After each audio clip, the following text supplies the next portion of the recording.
All right. So, good evening, everybody. I hope you're having a great time enjoying the staying at home with the friends and family during this, difficult quarantine time. Hopefully, enjoying some great family time. Welcome to the first Ken Anderson Alliance virtual happy hour. I've got myself and Ken Anderson here, and we've got some wonderful guests coming on tonight. So, get your beverage of choice. Sit back, join us, and let's get going here. Kenny, how are you tonight? Hey, I'm doing great, and welcome everybody to our house. Man, I got some neat stuff. Behind me, I think is Lindy Infante. Who do I got over there? Lindy Infante, Bill Walsh, Otto Graham. On the other side, it's Joe Montana, Dan Faust, Bill Walsh again. Above me, Joe Green is chasing after me once again. But so happy to have you on our first virtual happy hour. And first of all, we hope that you all are safe and doing well. We're thinking about everyone. And, it's an especially challenging time for all of us. But, I want to thank our staff at KAA. Our mission is to create live, work, and engage opportunities for adults with developmental disabilities. And they are doing a wonderful job as we continue that mission. And you've already met our executive director, Kevin Potts, but Teresa, Leslie, Kate, Lynn, Gio, Michael, Emily, Becca, you guys are doing great. We can't thank you enough. This is our first virtual happy hour. Hey, here's to you. I get to do something and I finally drink a beer while I'm doing it. But, tonight's going to be kind of special. We've got Nick Lachey is going to join us in about 15 minutes. It'll be fun talking to him. From 98 Degrees. And then we've got a special tape message from one of my good friends from Rascal Flats, Jay DeMarcus. Next week, boy, when it comes Wednesday, that's the night before the draft. Dave Lapin's going to join me.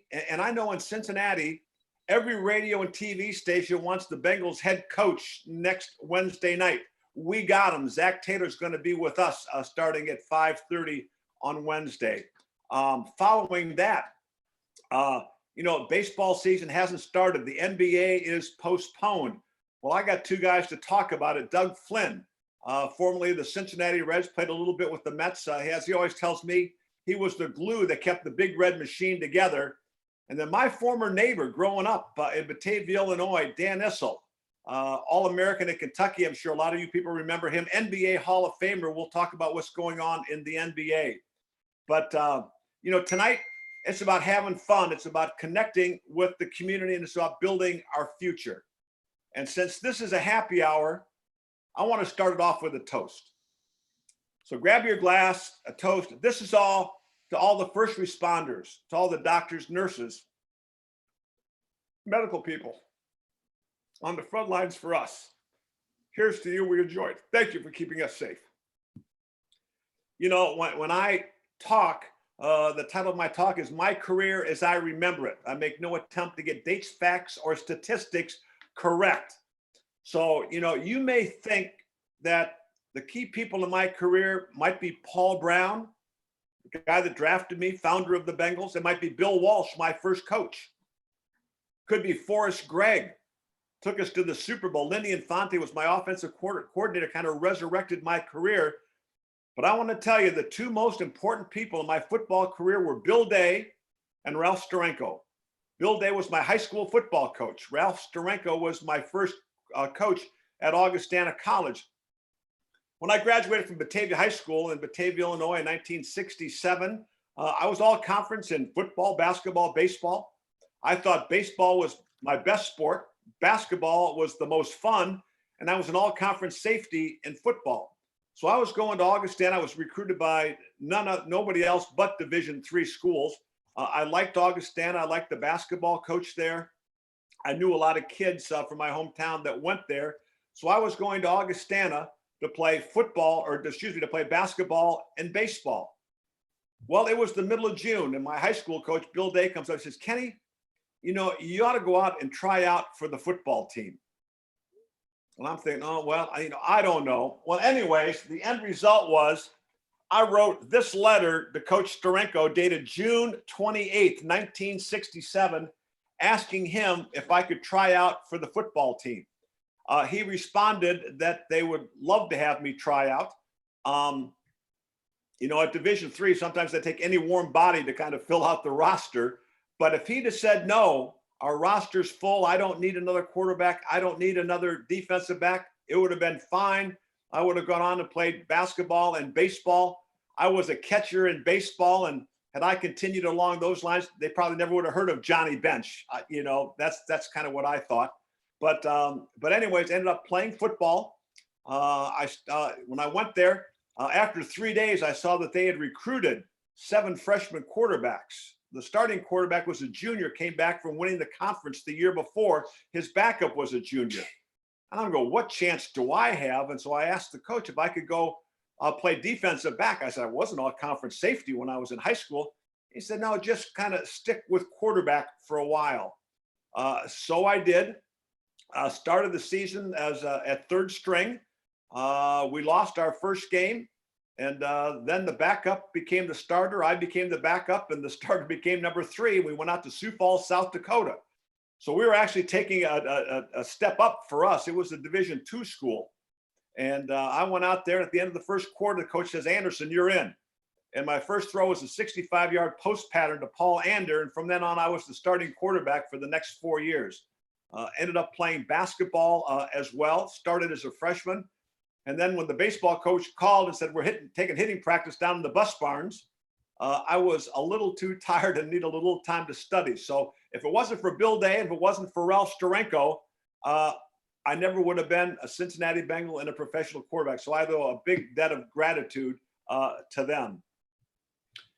As I stated a little bit earlier, that our mission at Ken Anderson Alliance is to create live, work, and engage opportunities for adults with developmental disabilities.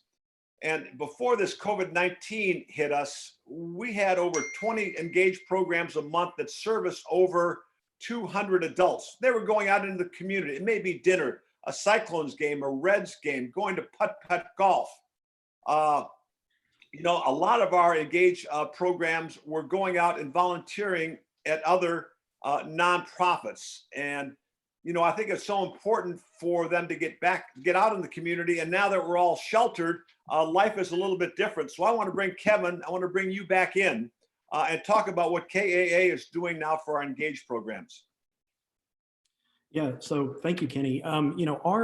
This whole, COVID-19 has really thrown a wrench in our ability to get out in the community and do quite a bit. And one of the things that we've been able to focus on, thanks to generosity of a lot of our supporters, is moving to virtual programming. A lot of people are at home now, working from home. A lot of people are having to kind of learn a new way of life during this social distancing period. So what we've been able to do successfully is we have a lot of online programming through our Facebook Live, Ken Anderson Alliance Facebook page. And we offer trivia, we offer getting fit, we offer a great jamming with Emily music on Fridays. We have a down on the farm experience down at our O2 Urban Farms that people can join in on. And a host of just other wonderful and exciting things that have really meant a lot to our participants. And something that people may not realize is we have over 200 participants in our program right now, and they are stuck at home. And it's kind of a harsh reality to think about it, but we focus on getting rid of isolation. We focus on reducing that for people. And a lot of us, because of this stay-at-home order and everything across the nation, a lot of us are experiencing now and having a difficult time with what a lot of the people we support with disabilities deal with every day outside of this, being kind of stuck at home and having a difficult time getting out and accessing services and programs. So this virtual programming has been a wonderful and exciting thing for them. And, I encourage anyone to check out our Ken Anderson Alliance Facebook page and join in on those upcoming events. Join us on these happy hours and watch our YouTube channel as well. There's going to be a few neat little trivia things on there as well. Immediately following our happy hour tonight, we have live trivia again. So a lot of people really enjoy the live trivia. It's a good time. So I encourage everyone to come on there. I have 3 special guests that'll be joining us for live trivia. They're all under the age of 18.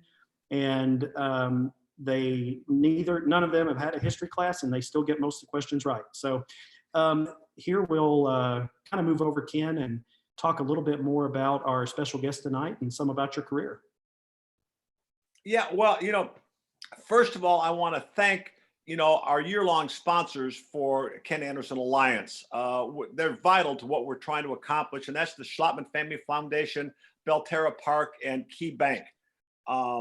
So they've done a great job. And also, a special thanks to the Greater Cincinnati Foundation. They gave us a grant so we can continue with our virtual programming for our adults with developmental disabilities. So that's going to be a lot of fun.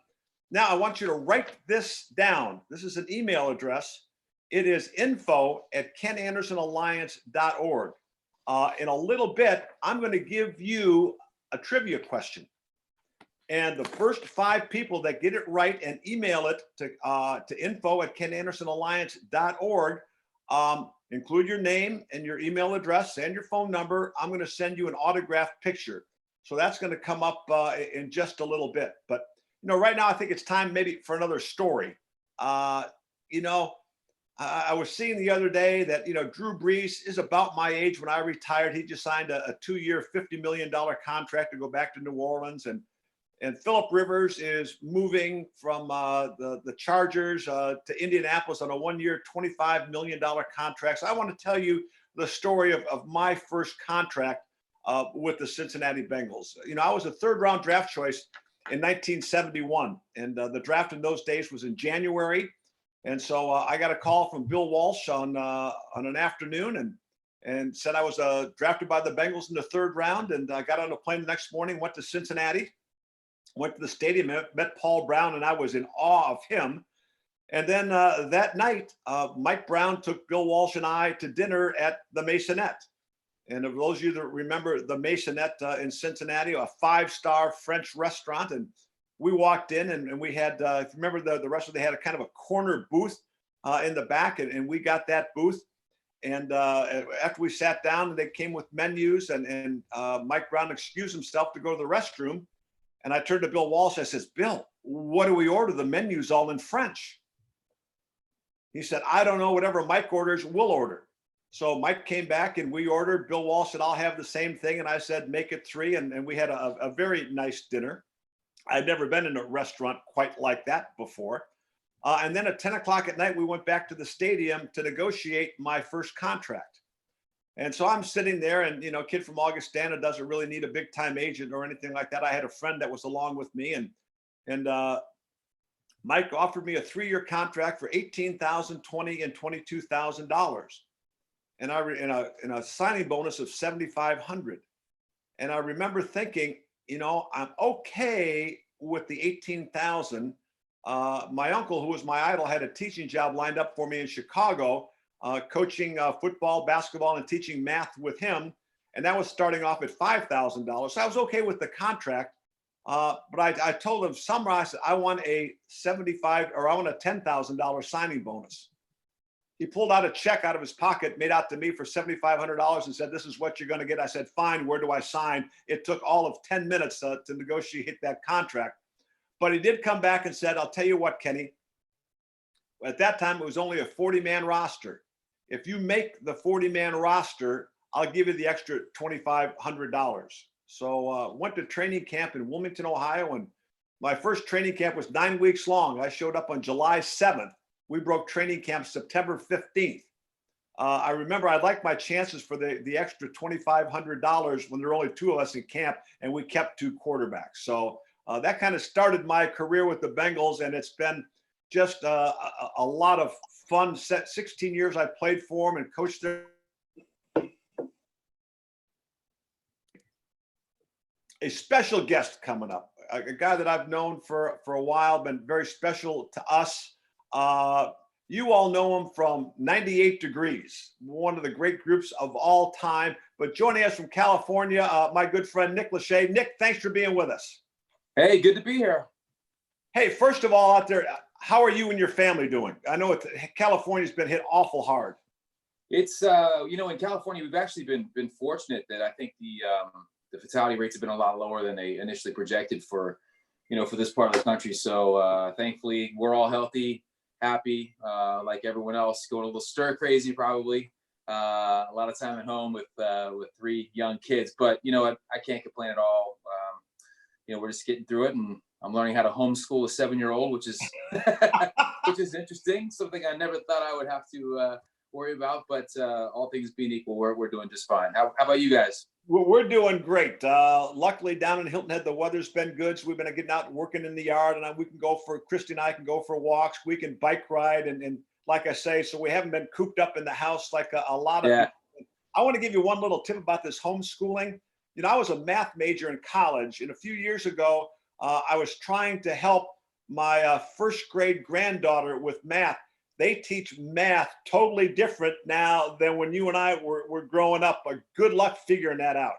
Yeah, I don't understand. It was just, back in our day, it was 4 times 5 is 20. You didn't ask questions. That just is what it is. Now you have to prove it with pictures and diagrams, and I guess Singapore math is what they call it.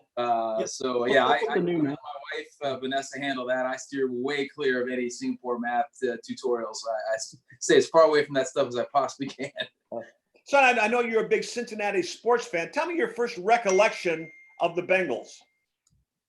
Honestly, I think it was the year of Super Bowl 16. I was probably 7 or 8 years old, and that was kind of when I first started, just even realizing that football was a thing. And I remember just laying on the living room floor with my dad, watching that season. I think it was the first season. Obviously, you would know the first season with the striped helmet too. Yes. So it was like a whole new identity for the team, and there was a lot of excitement, and obviously, a great season, and so that was probably my first recollection, and from there on in, I was an avid Bengal fan and an avid watcher. Yeah, well, I told everybody listening that I've got a trivia question for them, so don't answer. I'm going to give you a chance to answer this later on. Okay. Kind of tempt you with this, give you a chance to think about it. That 39 players in Bengals history have carried the ball over 100 times. We know the leading rusher is Corey Dillon. He's had over 8,000 yards. James Brooks, number 2, over 6,000 yards. Okay. But of all those players that have carried the ball over 100 yards, who has the highest yards per attempt average? And wow. So people are going to go to info@kenandersonalliance.org, and the first 5 correct answers, I'm going to send them an autographed picture. So you can stew on that for a minute. But, in the meantime, 98 Degrees, one of the great groups of all time. How did you guys get started? Thanks, first of all, for saying that. I appreciate that. We got started, actually. I was in college, and a buddy of mine from high school. We all went to the school for creative and performing arts. And a buddy of mine from high school called me and said, "Hey, I met this guy in LA. He's looking to start a band." He knew I was a singer, and I was performing with a band in Cincinnati at the time. He said, "Why don't you send in a demo tape and see what he thinks?" So I sent in a little tape of me singing, and the guy said, "Hey, you got to get out here." So it was just one of those moments in life where I was at Miami of Ohio at the time, and I was enjoying school, but I wasn't completely into it, and so the idea of a little bit of a change was appealing to me, and so I just broke it up with my girlfriend at the time. It just felt like the right time to make a move. So I packed up my LeBaron convertible and drove from Cincy to LA, and we started kind of singing around LA until we finally got discovered. And a couple months down the line, the guy who initially called me fell out, and I brought Drew into the group, and of course Justin, our friend from Cincinnati, and so we all just kind of pounded the pavement here in LA, hoping somebody would notice and give us a shot, and finally someone did. It was the old Midwestern blue collar work ethic. We just kind of stuck with it and wouldn't take no for an answer, and annoyed enough people until eventually someone gave us a shot, and here we are. Well, tell us about that big break.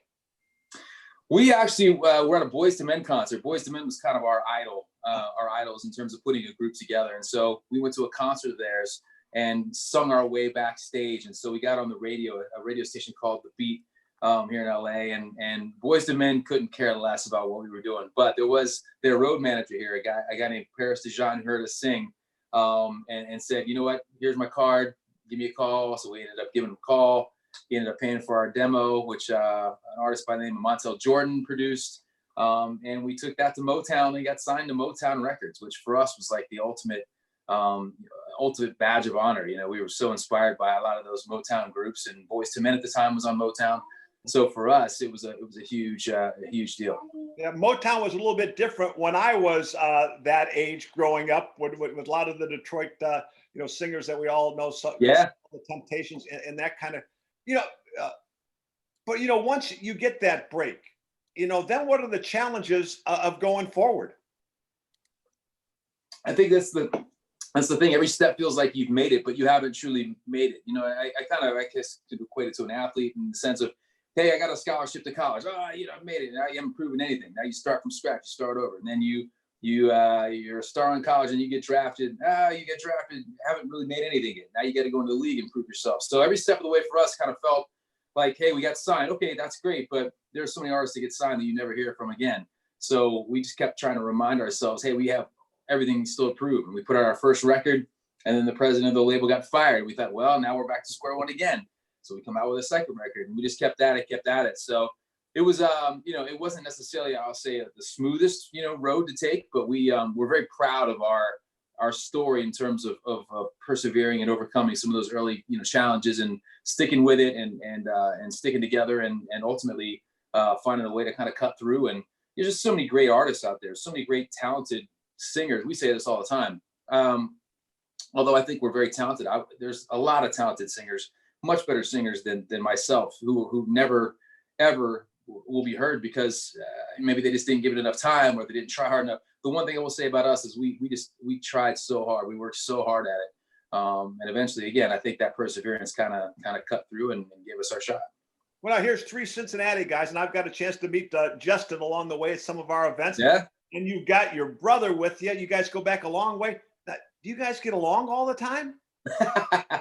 No, I mean, no group gets along all the time. That's just the nature of a brotherhood, the nature of being in a group. But I will say this: I mean, I can't imagine for all the time that we've spent together over the years, and for all the things we've been through together, all the obstacles. I can't imagine four guys getting along better than we do. And frankly, now that we're still doing this some 20 years later, we have more fun touring and being together now. I think we're all so much more mature, and we approach it with a different attitude than maybe we did the first time around. So we're having more fun now, out performing and doing what we love to do than we ever have, which is great. You mentioned 20 years and you're still touring. Yeah. What's the key to staying current? Well, we were still touring until the old coronavirus came and shut it off. And that's an interesting thing. No one really, kind of like sports again, nobody really knows when that'll change. I wouldn't be surprised, unfortunately, if we don't do a single show this year, just because of crowds gathering and the fear of doing that again. But I mean, it's to be able to still do what you love to do, and do it 20 some years later, and still have crowds come out and pay their hard-earned money to listen to you. And we truly feel blessed that we're even in the position to be able to do this. And I've been very lucky to be able to do other things and host some TV stuff and do a solo career along the way. But I think I get more satisfaction out of being on stage with those three guys and doing what we love to do, and seeing the passionate fans still come out and be a part of it than anything else. It's a lot of fun. We just have a blast, honestly. Well, are you jealous of Drew that he's got that Dancing with the Stars trophy? I'm jealous of Drew every day for a myriad of reasons. He's my hero. No, it's funny because Drew's such a great performer, and I always knew that. And so when he won Dance with the Stars, I was literally at every show, in the front row and cheering him on. Oh, we saw you. and literally in my mind, I'm thinking, man, I'm so proud of him. I mean, I was literally brought to tears. I'm so proud of what he was doing and the fact that he won it. And I told myself, never in a million years could I do this. I will never do it. I hate dancing. And so they'd asked me so many times, and it got to the point where I finally said, you know what? I've got kids now. I'm trying to teach them to, don't be afraid of things. Don't be afraid of obstacles, go for it. Leave no stone unturned. So I said, I can't be a hypocrite. Let me go out here and do this. And I regret it so much. I regret the fact that I did it, but I have no business dancing. I'm not a dancer, as Drew would be the first to tell you. So yeah, I'm glad I did it in the sense that I wasn't scared of it. I proved to myself I could go out there and at least try it, but I also proved to myself that I am not a dancer. I don't enjoy dancing, and yeah, I should just leave the dancing shoes to Drew. He's earned that. Let him keep it. Well, I'm going to ask your help then. Our fourth and final virtual happy hour is May 5th, and we're doing a virtual dance party to celebrate Cinco de Mayo. You think we could talk Drew into coming on and showing us a couple steps? He's the guy to do it. Yep. He would love to break out the dancing shoes and the sequins shirt and do a little Cinco de Mayo salsa or something. You can count on it. I'll make sure he's there. Okay. And one of the things, Nick, that I formed my foundation years ago and trying to work basically with kids with autism at that time. Sure. I remember from our very first event, the Nick Lachey Foundation was one of our sponsors, and we're so appreciative. But why did you take an interest in Ken Anderson, what now is Alliance? Yeah, well, I mean, I think it's the Ken Anderson Alliance has been so important for us as a family because my brother Zach, who's now 25, is on the autism spectrum, and so my mom, obviously being a concerned parent and concerned about his future, was part of the effort with you from close to the beginning, if not the very beginning. Oh yeah. So it's always been an important, passionate cause in our house for obvious reasons. But you guys have been so crucially important. I mean, Zach's been involved in work and doing data entry and things like that, getting things ready for the online store. He's been very involved. Obviously loves to go to arcades and laser tag and mini golf and trivia games. He does. He's earned a lot of friends and made a lot of friends as part of the Engage program. So it's been awesome to see his growth. He even met his current housemates, I think, through the Ken Anderson Alliance. So been super meaningful for him in his life. And he's super excited to be a resident of the live community here in the near future. So can't thank you enough for all you've meant to Zach and to our family and everything that you guys have been able to do for him and for so many other kids out there who are on the spectrum and whose families are dealing with this in a very real way. So I think we have actually a little video we want to show here, a 1-minute video of how this necessary but forced isolation is kind of having an effect on Zach in his life. So let's take a look at that. Yeah, so guys, I've got a great video here of Mr. Zach. He could not join us live today, but looking forward to seeing this. I think you'll enjoy it. And as we get ready through this video, if you guys could, one of the questions that came in through our chat is from a board member, Bill McCloy. He wants to know, Kenny, and I guess Nick too, what are your guys' favorite happy hour drinks? Have that ready for us when we come back.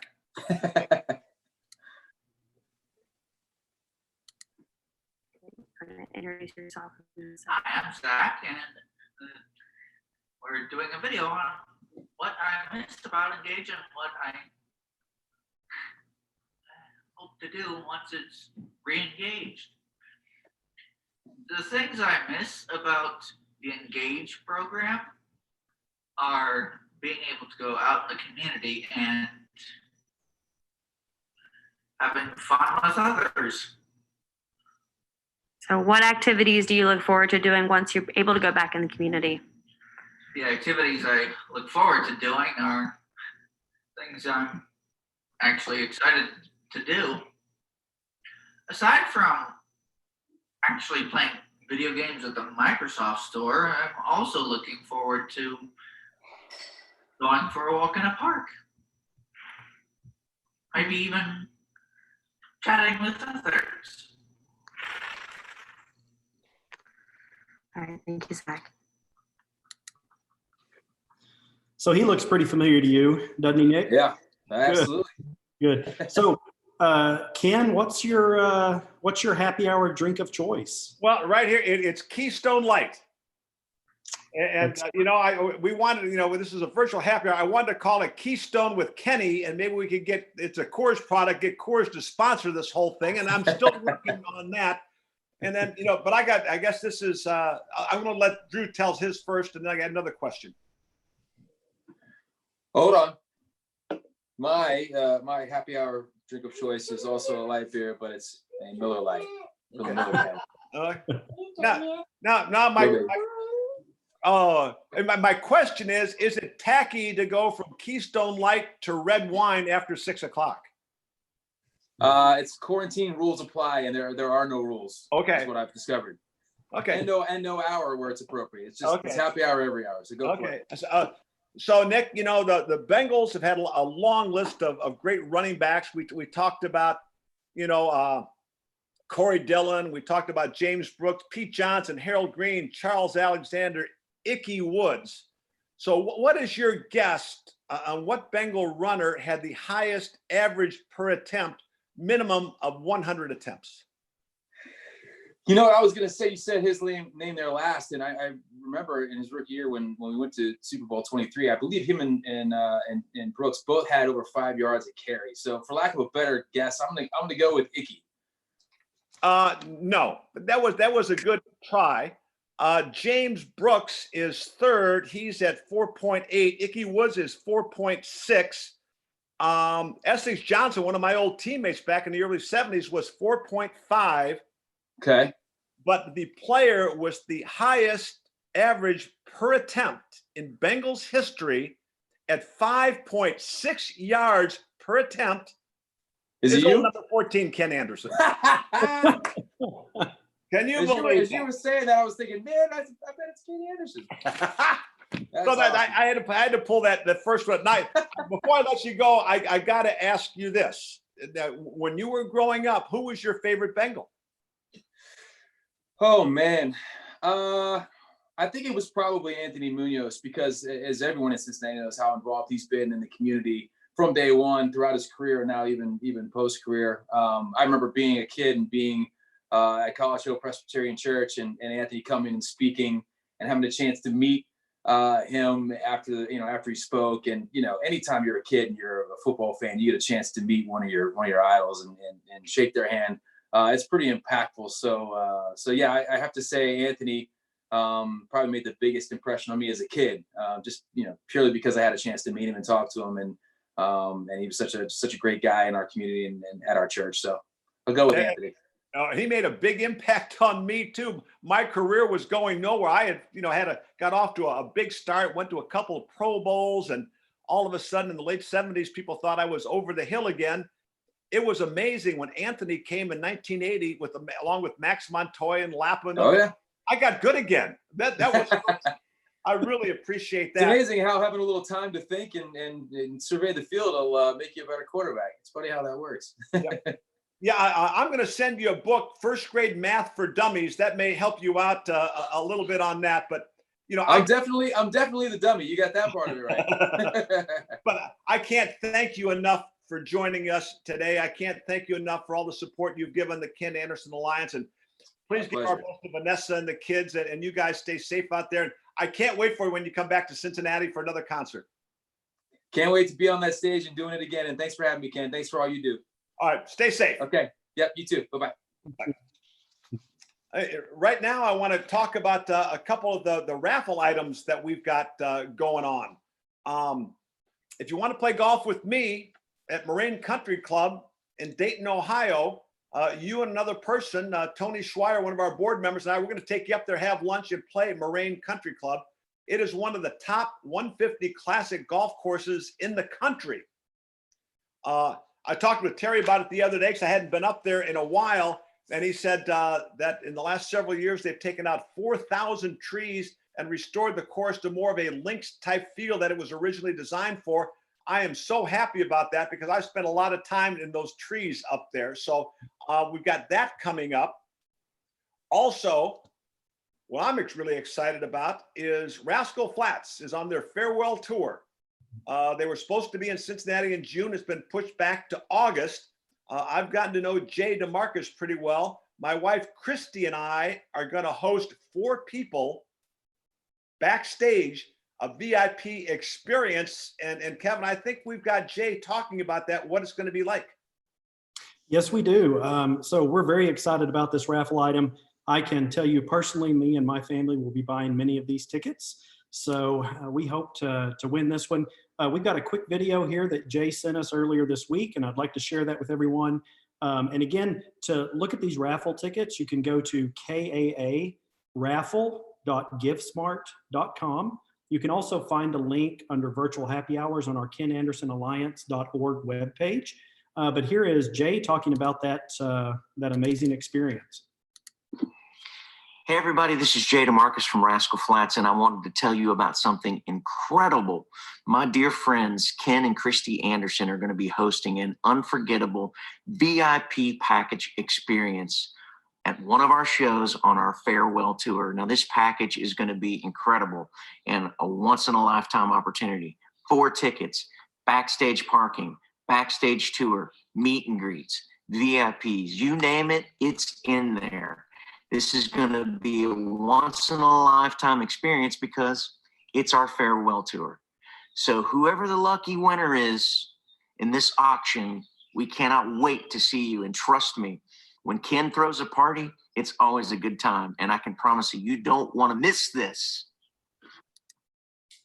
And I tell you, what an experience this is. Christy and I have been backstage before. I mean, we're literally going back. We don't park in parking lots. We go through all that, and we go back and park right next to Jay's tour bus behind stage at Riverbend.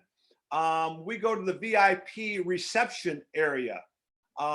We got a meet and greet. They do a little acoustic thing there. And I don't know. Let's see. The last time we went there, Christy, I think we were front row center were our seats. The other times we don't even sit in a seat. We stand right along the stage in the mosh pit. So this is something that you really want to do. It's a once in a lifetime experience. And again, Kevin was talking about it, kaaraffle.givesmart.com. You can always go to kenandersonalliance.org. You can link up to go ahead and buy tickets there, or you can text KAA Raffle to 76278 if you want to go ahead and do this. And one of the things I want to mention that we've got a very generous donor that for all the money that we raise in the next 4 weeks during our happy hours, that we have a $20,000 match. So we can double everything that we do. So let's go ahead and do that. But I should say this too, that we're all hopefully that we're going to be back in business by August. If for some reason that this doesn't happen and the tour is canceled, then Christy and I are going to take the 4 people that bought it. We're going to take you to the precinct for a first class dinner. So you win either way on that one. Right now, I kind of want to get to another story. This is my rookie year, and it's the 3rd game of the year, and Virgil Carter is the starter, and I'm the backup. We only had 2 quarterbacks on the team because it's only a 40-man roster. And so it's Saturday practice, and I'm not at practice. I spent 6 years in the Army Reserve while I was playing, and so that Saturday I was at an Army Reserve meeting, and the team had their practice, and they got on the bus, went to the airport, flew to Green Bay, and so when the reserve meeting was over, I went to the airport. I caught a flight from Cincinnati, Chicago, Milwaukee, Milwaukee, Green Bay, and I got to the hotel about 1 o'clock in the morning. Well, Bill Walsh comes up to me at pregame meal and says, "Kenny, we put a new little play in for inside the 5-yard line just in case we needed." He kind of, diagrammed that play for me, and I'm not paying much attention because heck, I'm not playing anyway. Well, sure enough, the middle of the first quarter, Virgil Carter goes down. He breaks his collarbone. I'm in. And I actually played pretty well. I think my first touchdown pass I threw to Speedy Thomas. It was really, I don't know how I got the nickname because Speedy wasn't really speedy. But anyway, I played pretty well. And it's a close game. We're down by 3. We're in a 2-minute drill. And we go down the field, and there's 30 seconds to go in the game. And we take our last time out with 4th and 1 on the 2-yard line going in. In those days, there was no overtime. So Paul Brown elected, we're not going to kick the field goal. We're going for the win. Of course, what play do we call? The play that we put in on Saturday that I wasn't there and had never practiced. And it was a little quarterback rollout, and I'm supposed to kind of stay behind the guard. And I get outside, and I think I see a path to the end zone. And I ran a lot in college, and I stick my foot in the ground, and I go forward, and I get hit by Willie Wood, their safety. Not only don't I score, I don't make the first down. Game is over. And there's our guard, Pat Matson, who was pulling, who I'm supposed to be behind. He's standing in the corner of the end zone, signaling touchdown because he thinks I'm behind him. Well, I wasn't. As I walked off the field, he was a little bit frustrated. And luckily, I was paying attention because he took his helmet off and threw it at me. And luckily, I could duck and I could miss it. But now I'm the starting quarterback of the Bengals. Virgil's out for a month. If I get hurt, our backup is our punter, Dave Lewis. Our first game is at Riverfront Stadium is against the Cleveland Browns. Record crowd. It was the largest crowd ever at Riverfront Stadium. The fire marshal would not let that many people in again. We had an 11-point lead with 4 minutes to go, and we had issues punting out of the end zone. Anyway, they scored twice, and we get beat. The next game, we go out to Oakland. We're playing the Raiders, and it's in the first quarter, and I kind of do a little half rollout to the right, and I throw and I get hit in the hip by Ben Davidson. I don't know if you remember some of those old Raiders video. He was that defensive lineman with the handlebar mustache. I'm laying on the ground. I've never been in so much pain in my life. We had a veteran tackle named Ernie Wright who picked me up by the back of his pants. He said, "Rookie, get your ass back in the huddle. You're all we got." Well, I continued to play and was doing okay. And at the 2-minute warning for the game, I rolled to the left from the 5-yard line, turned back in and threw to the right for a touchdown, gave us the lead. But in the meantime, I pulled all the muscles in my hip. I'm laying there and they dragged me off the field. George Blanda comes in at the age of 48, hitches up his pants over his butt, takes him 80 yards with no timeouts, and they beat us. Next week, I can't practice. I mean, I'm in so much pain. I can't lay, I can't sit, I can't stand, I can't do anything. And the doctors say, "Don't worry, we'll shoot you up." Well, now our team doctor at that time was Dr. Richter. They called him Needles Richter. He shot everything. I got a bad hip, we'll shoot it. I got a bad knee, we'll shoot it. I got hemorrhoids, we'll shoot it. Well, so he said, "Well, we'll go ahead and we'll give you some injections before the game." And so we got down to Houston, and I'm trying to play, trying to warm up, and I just can't. And he says, "Come on, let's go up to the locker room." And he got out a long needle. He starts sticking it in my hip, and unfortunately, it didn't do much, and it was the worst statistical game of my career. The longest pass I threw, I think, was 40 yards, and that was an interception return by Kenny Houston for the Houston Oilers, and we get beat 10-6. I think I threw for about 18 yards on the game, and I went up into the locker room, and I'm there, and I'm getting undressed, and I'm dejected, but I'm saying to myself, you were hurt, you tried, you gave it your best shot. Well, Paul Brown called the team together. And the first thing he said was, "Well, Anderson, this is the 4th game in a row you've lost for us now." And I was crushed. And I finished getting dressed, and I'm sulking on the plane. And in those days, the print media would ride on the planes with us. And one of the reporters came back and was talking. He says, "You can't believe the glowing things that Paul is saying about you up in first class." And that kind of picked my spirits up a little bit.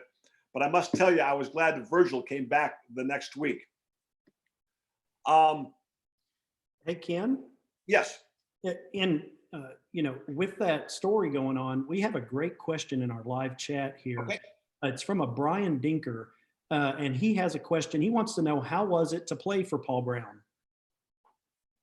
He was amazing. He was already a legend by the time that he came to Cincinnati, and just what he had done. And the way pro football operates still today is all the foundation of what Paul had done in Cleveland. He was the first time that had a full-time coaching staff year-round. He was the first one that timed players in a 40-yard dash. He was the first one that came up with a playbook. He was the first one that gave intelligence tests. And the organization of your practice day was all from Paul Brown. And to be around him, and although I must say that I wish I could have been around him when he was a little bit younger, he really wasn't involved in the day-to-day game planning and play calling when I was there. But the thing I learned from him is that he hired good assistant coaches and let them do their job. But every once in a while he would come and I'd be out in the field, and we sent the plays in with the messenger guard just like they did in Cleveland. And he would grab the phone or grab the messenger guard, and he wouldn't listen to the call. He says, "Tell Kenny I want to run a draw." Now, he couldn't call one of the draws that was in the game plan, but I knew by the personnel in the game what draw that he wanted. And so that was kind of his involvement with it. But he was a great evaluator of talent. He knew when guys were at the end. And the thing that I always appreciated with that, I ran a 4.7 40-yard dash when I was a rookie. My last year in the league on Paul Brown's watch, I still ran 4.7.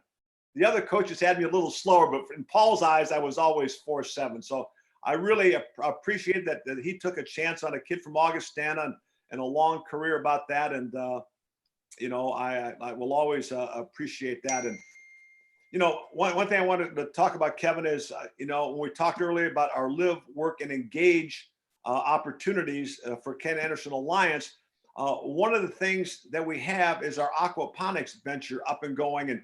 And I know one of the things when you talk about adults with developmental disabilities living as independently as possible is having a real job with real wages. And could you talk a little bit about our work program? Ken, I can. So our work program is wonderful, and it's actually a big part of our obviously live, work, and engage. So we have a O2 Urban Farms program in Cheviot where we grow lettuces indoors, and we sell those in a artisanal mix. And right now we're noticing, obviously grocery stores are an essential service. And a lot of people are reaching out about our lettuces, and we recently started curbside pickup there. So people can go on Tuesdays and Fridays from 10 to 1 and pick up lettuces there at the farm at 3420 Glenmore Avenue in Cheviot. And there, we're able to employ 7 adults with disabilities. And one of the great things about our work program is, it's not just a job that we're providing. We're not doing enclave type of work or anything. We're paying our individuals, a starting rate, no lower than $10 an hour. And we're focusing on, skills they can use at the farm, but we're also focusing on skills they can use to get out and take other jobs and become more marketable as workers. And we get a lot of great feedback from the program. It's an amazing a farm that we have. In our next happy hour, I'll share a video of the farm for everybody so that they can see what we're growing there, our workers, and some interviews, and see how, just how impactful that is to everybody. Perfect. And I know we've been there, and it's quite an operation. And then when Christy and I went, when it first opened, and to see the tanks with the striped bass in it, and their waste goes in, and it's the fertilizer, and the kids planting the seeds, and how the lettuce is harvested. And it was one of the most gratifying things for us. Is we had one of our friends that comes down to Hilton Head once in a while, but their main residence is in Cincinnati, went by and picked up the lettuce. She was amazed how fresh it was, and amazed how long it lasted, because it's not being shipped from anywhere. So I'm excited about that. Yeah, it is a great quality product. One thing I've been amazed with is just how long it stays fresh. You can keep it in your fridge a couple weeks in the clamshell we provide, and it just it stays fresh much longer than anything at the grocery store. And something to keep in mind is, it's grown locally, it's harvested locally by our adults with disabilities that we employ there, and it's not been sitting on a truck, for a week or even longer, or on a shelf at a grocery store for a number of days, like a lot of lettuces are. So it's a wonderful, wonderful product, and honestly, it supports just a great mission. Well, just a few minutes ago, we were talking about Bengal rushers. I just want to throw this stat out because he's a good friend of mine, that number 209 on the list of all-time Bengal rushers is Chris Collinsworth, 7 carries for minus 15 yards. So I'm glad that Chris could run pass patterns and catch, because he wasn't a great runner with the football. But I'm going to throw one more trivia question out to you tonight. And remember, that is at info@KenAndersonAlliance.org. We talked about, my leading the team in yards per attempt, but who has the most fumbles in Bengals history? And the first correct answer is going to get a KAA insulated hot and cold cup. So who has the most fumbles in Bengals history? So that I think that's a good one. So I think we got time for at least one more story. Or do we have another question? Well, Ken, I would like to, I've got about a 4-minute video I'd love to share with everyone about our community, I'd love to see it. what we're working on there. And it shows our live, work, and engage opportunities that are coming up in the community that we're building. Does that sound good to you? Sounds great to me. Great. I'm going to bring that up for us.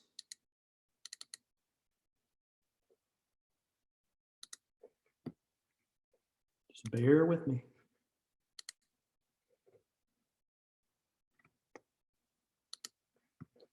This has been really interesting trying to do this for the first time. It is. Because I am the least tech person in the world. It is funny how technology throws us off a little bit sometimes, but I am going to get us through this. Yeah, go ahead. You know what? It is giving me some trouble, Ken. Why don't you go ahead with the story, and I'm going to cue it up for the end of our happy hour. Yeah, I think, one of the exciting things is that we have purchased 22 acres in Springfield Township to build our inclusive community. for adults with developmental disabilities. It's going to house about 170, a variety of housing opportunities, from apartment style living to cottage style living. We're going to have a community center there that's not only a source of recreation, socialization, but job training. The thing that I'm excited about is we're going to expand our aquaponics venture with a facility right on the facility, and actually have a cafe the public can come in on.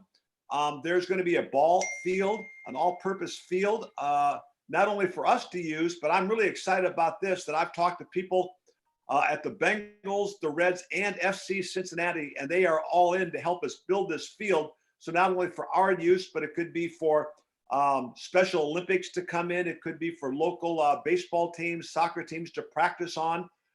We've got a stream that goes through there. Hamilton Park is going to work on fishing lessons for us there. So really excited about that. And the final zoning approval is done. And now I think, it's going to be a while to go, but I think we're going to be able to start moving some dirt, hopefully later on in the year. But I think you're ready to go with this now? I am. We have this video ready to go. Apologize for that small technical difficulty there. So we're going to take about 4 minutes. We'd love to share this video about the Ken Anderson Alliance community. It's called the Commons of Springfield, and it is in Springfield Township. And like Ken was saying, we're going to be able to offer housing for 174 adults. And we're going to have a very large recreation and community center and a aquaponics program, lots of green spaces, some sports fields, and just shared supports, as well as a number of partnerships with other organizations that the Ken Anderson Alliance works with, coming in to help coordinate and provide the best services that we can for a lower cost. So here's the video. I hope everybody enjoys.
So I'll tell Wow. you. You know, that is really exciting. You know, I've always said, Kevin, that sometimes in life you get one chance to make a difference. And I think that maybe this is my one chance to make a difference. I'm excited about that. Just want to remind people that next Wednesday at 5:30, Dave Lapham and Zach Taylor talking about the Bengals draft.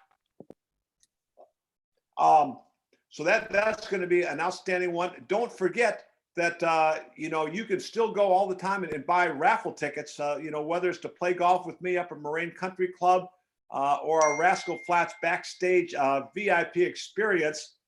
And don't forget, any donation this month, we've got a $20,000 match. And again, you know, we hope that you've really enjoyed this. It's been fun for me. Like I say, I get to sit here and drink a little beer. So that's always good for me. But no, if you've got any comments, I know we've told you to go ahead and, you know, for the answers to the trivia questions, go to info@kenandersonalliance.org. If you got any comments, things that you'd like to see, why don't you go ahead and let me know there, and things that we can do again differently. But this first one, Kevin, I've had a blast doing it. This has been so much. Nick was great to have Jay DeMarcus a part of it. Wow, I'm just more excited now for next Wednesday than anything. It has been a lot of fun. We've had some great participation online. I appreciate everybody that's put their comments in.